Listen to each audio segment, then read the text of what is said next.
these mountains. You won't see them in Rishikesh.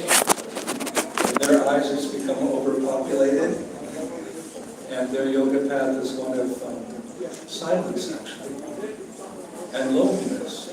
The Gita, Krishna says that the true yogi should live in isolation, in the forest, without any distractions, completely celibate. He's not allowed to eat too much, eat too little, sleep too much, sleep too little. And in his yogic poses, the asanas, his mind becomes peaceful and he focuses on the absolute truth. And he becomes realized. And it's true. In my lifetime, I've traveled these mountains, and on rare occasions I've come across rishis who, just looking at them, they're effulgent. Like when I was young and going to church, I looked at the walls, and the saints had that halo around them. It was indicative that they were illuminated. Because the soul itself, the real person, not just temporary body, but you, the soul, Vedas say that the soul is more brilliant than 10,000 suns rising simultaneously. Welcome to yourself. But that's the process. It's not easy. Nothing great is ever achieved in life without discipline. It's the same with spiritual life. There's a lot of discipline. But a concession is made. You could say it's an act of compassion, an act of mercy. That in the age of Kali, anywhere in the world, not just people born in India, but any country in the world, whoever you are, whatever is your profession, you can become a saint. What is that saying? Every saint has a past, every sinner has a future. We all have that saintliness, we all have that godliness in us. We're not God, but we're part and parcel of God. We have the qualities of God. He has the quality. God is very great, and we are very small. But we have that divine nature within us. It's the essence of life, the soul. So concession is there, because it's Atato Brahma Jivasya. It's the purpose. It's why we took birth. To become self-realized. It's a chance. So, therefore, what we're doing here, this is the yoga of this age. Chanting, not only chanting, you have to dance. Do yogis dance? Yes, God dances. See, there are pastimes of Lord Krishna when he appeared in this world in Vrindavan 5,000 years ago. One of his topmost pastimes was dancing with his devotees. And when you're dancing, it's the soul that's dancing. We're not doing, whatever dances today. I know it's foolish. I've kind of lost touch. Whatever dance people do, that's just the body, the material desires expressing themselves. When you're raising your hands in the air and you're chanting Hare Krishna, it's the dance of the soul. And it's the same mantra, it's the same song, over and over and over and over again. That's indicative of something. Like my humble self, I started when I was 18, I'm 76. Every day in my private meditation, I chant on my 2-3 hours, from 2 o'clock in the morning to 5 o'clock in the morning. The yogis rise early before the sun rises. For 50 years. And I often go on the streets and sing Hare Krishna. We organize this festival all over the world. For weeks and sometimes months.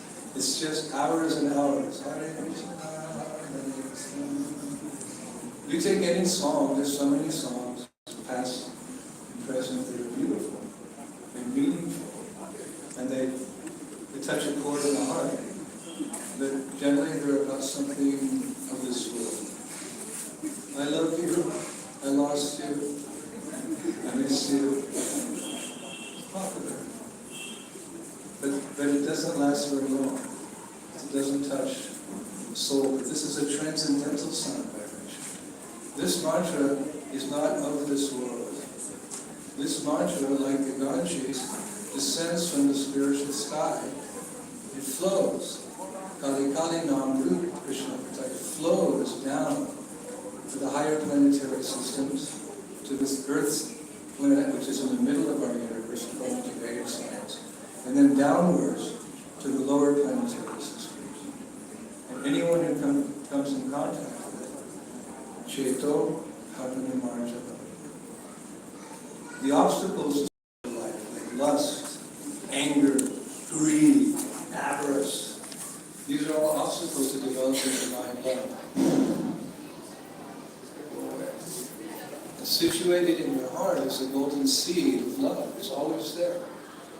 But it's become deactivated. Once we were with Krishna, according to Vedic scripture, we were with Krishna, this beautiful form of the divine, beautiful form of the Supreme Godhead. Lord, we were all with him, but for whatever reason we fell into the material creation. And it's all about being reconnected. It's the most natural way of life. Sometimes people when I'm traveling, they say, hey, get real. What are you doing in those roads? You're a Westerner. Get real. So I often reply, well, what's real? What's reality? One man on the flight from London, I was in business class because I fly so much, I got upgraded. Like this, stretched for a smile. He's looking, hey, get real. I said very calmly, sir, can you explain to me what reality is? He said, yes. Eat, drink, and be merry, for tomorrow you die. Money is the honey, money is the honey. I'm kidding. It's so sweet, can't be beat. Money, I get stopped. I said, oh, because I was reading a particular verse on the plane. I said, this is our advice to you, sir. So you'll become real. He was kind of shocked. This is Chanaka Pandit. He's a great Pandit, means a learned person in Vedic scriptures. Twaja Durjana Samsardam Vajasadu Samagamam Kuru Punyam Aho Ratram Shmarna Nityam Anityatam. Sanskrit's a language, it's the oldest language in the world, and it's sung. Can you imagine? A language is not spoken, it's sung. If we could understand it. My dear mother, what time is breakfast? My dear son, 9 o'clock in the morning sharp. My dear mother, do I have to go to school? Yes, yes, yes, you do. Because I love you. I'm a poet, I didn't know it. The Sanskrit's the language of the Devatas on the higher planets. There's life throughout this universe, there's life throughout the galaxies, the cosmos. Otherwise, God has wasted a lot of space. Maybe not life like we know it, but on the higher planets, people are more refined. And they sing in Sanskrit. So this is one of the songs, but it's a little bit of a sober song. I said to my friend, listen, this is reality. Give up the company of evil persons, partake of the association of saintly persons, perform pious deeds both day and night, and always remember the flickering nature of this world. Some good things in there, right? Partake of the association of persons like yourselves, spiritual seekers. Do good, do pious things, but always remember the flickering nature of this world. So you say, yeah, but that's at the end. I said, no, this is a life of duality. It's the material world, up and down, black and white, yes and no. Well, your real happiness, there's a lot of happiness. Here comes the sun. But it's duality. There are those moments that are difficult, or sometimes traumatic. I said, no, if something doesn't work, you find a replacement. Like if I have this microphone, and all of a sudden it goes off, and I'm sitting here kind of embarrassed. Then I'll tell the sound technician, bring me another microphone.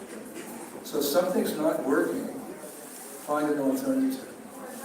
So life doesn't work as we know it, because the nature of the soul, the you, is ananda. You are created to always be happy. That's how Krishna created you. Just like your mother and father. When they conceive you and your mother gives birth, every parent wants the very best for their children. Same principle. So when Krishna created this, it was to enjoy with eternally, the spiritual world, where every word is a song, every step is a dance, the flute is the constant companion, and there's a festival like this every day. It's not utopia.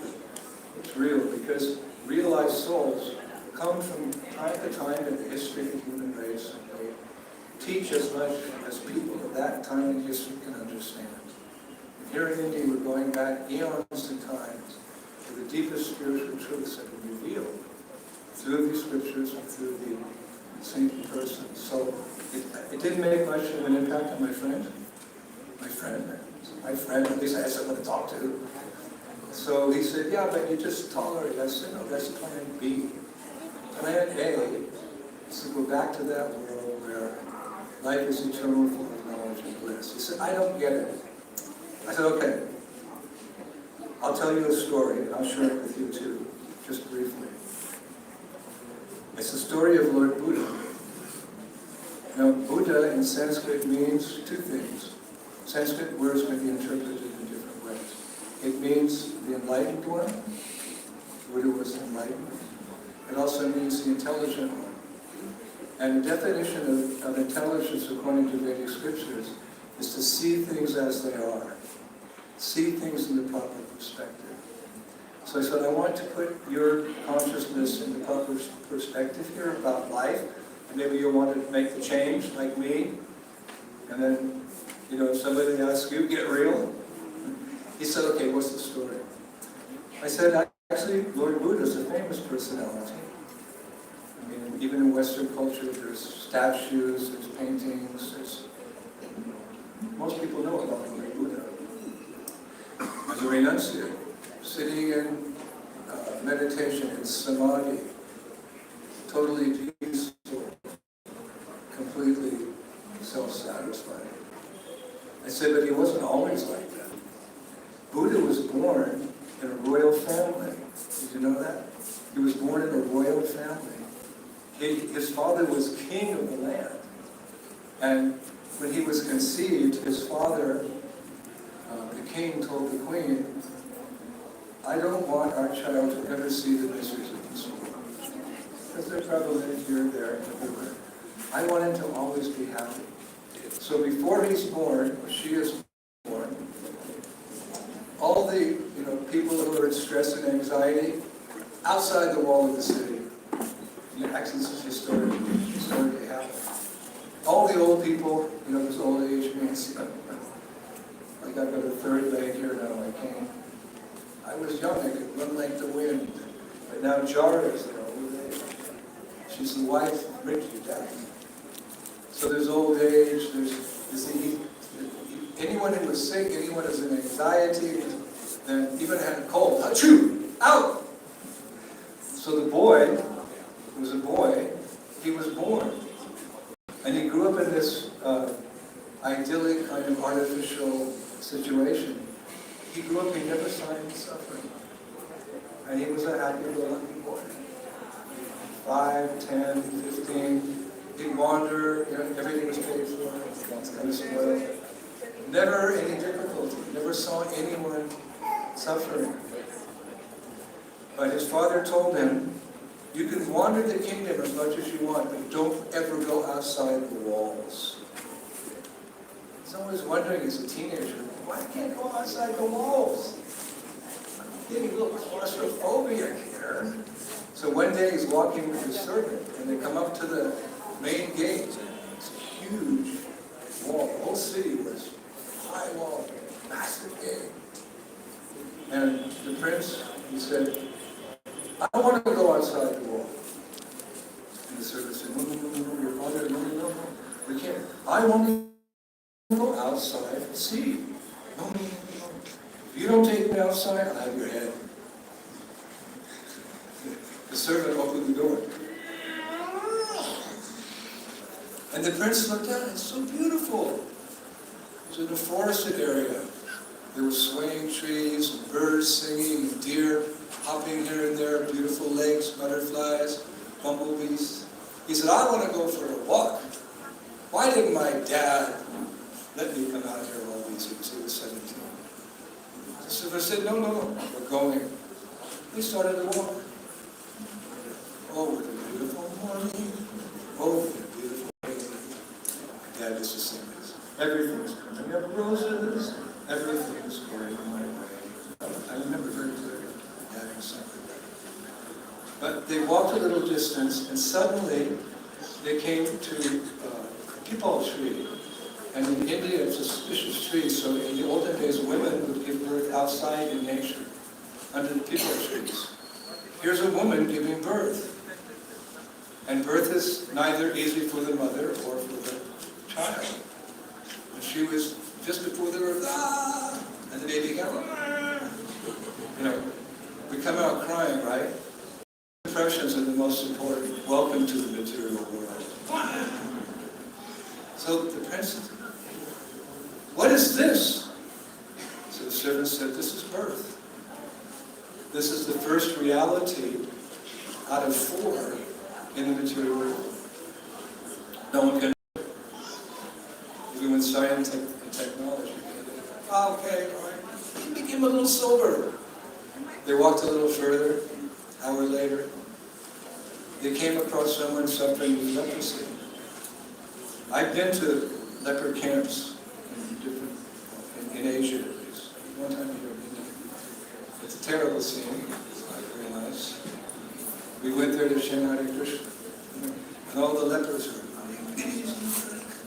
It was nice to see them experiencing some joy within. But the prince he'd never seen. What is that? Why is the water coming from their eyes? So the servant, who was quite self-realized, he said, my lord, this is disease. This is the second reality. I'm just, being real with you. I'm saying something, right? Can't be avoided. So the Buddha, he's just happy-go-lucky. He's getting a little sober now. A little bit sober. So they come a little further, and there's an old man with a cane, and he's walking like this. And the prince says, tell him to stand up. I want to talk to him. Sir, this is old age. The third reality. Now the prince is like, whoa. And then, this is a true story. The gentleman left this world, he departed, heart attack. So the prince said, I want to speak to him. Tell him to get up. I'm the prince. The servant says, sorry, this is the 4th reality. The duality of this world, happiness and distress. We're not meant for this. We're like fish out of water. We're spiritual by nature. We're trapped in the world, birth after birth. We need to be in the spiritual world, which is real. This world is just a reflection. But there's something nice about the reflection. Imagine how nice is the original object in the spiritual world. So Buddha, intelligent. He saw things from a concrete perspective. He said, very nice, but it's not for me. I want to achieve a higher goal. What is the alternative? And the servant said, nirvana. That state of existence where there's no pain, when it's completely peaceful. And the prince said, how do we attain it? He said, do meditation. You just, nobody can do it, or not many can do it this way, but you just become detached from the world, and you sit and you reflect on your divine nature over and over. So that's what Buddha did. He went to Bihar, Bodh Gaya. There's a banyan tree. I was just there recently. Beautiful banyan, the original banyan tree which Buddha sat under for several decades. He didn't move. People would bring him food. He wouldn't move. And he fixed his mind on the absolute. And he became the real Buddha in life. And his example has inspired people through many thousands of years. This was a couple thousand years ago. To gradually give up our attachments. Very gradually. We're all works in progress. But better to be going slowly in the right direction than running hell then for leather and barometer. And that's what modern society is doing. So really life's all about balance. Taking care of our material responsibilities, our body, our families,